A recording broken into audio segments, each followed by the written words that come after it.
seorang anak, walaupun kita bukan anak yang baik, apa salahnya kita angkat doa tengah malam?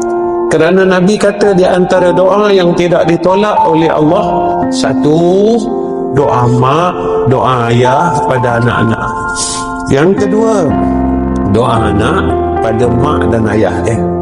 Apa salahnya seorang anak dia tak mampu nak balas jasa mak dan ayah dia dengan duit?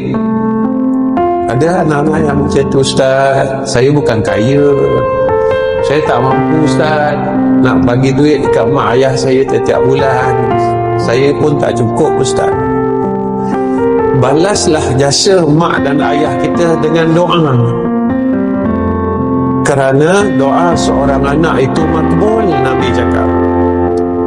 Doa seorang ayah pada ayah dan ibu pada seorang anak tiada hijab.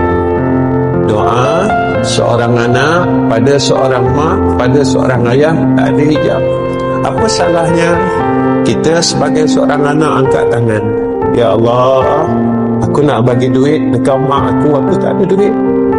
Aku nak bagi duit pada ayah aku pun tak cukup. Ya Allah, tolong berkatkan rezeki mak aku, tolong berkatkan rezeki ayah aku. Tolong sihatkan mak aku, ya Allah. Tolong sihatkan ayah aku, ya Arhamar Rahimin. Doa itu didengar oleh Allah dan dimustajabkan oleh Allah Subhanahu wa ta'ala.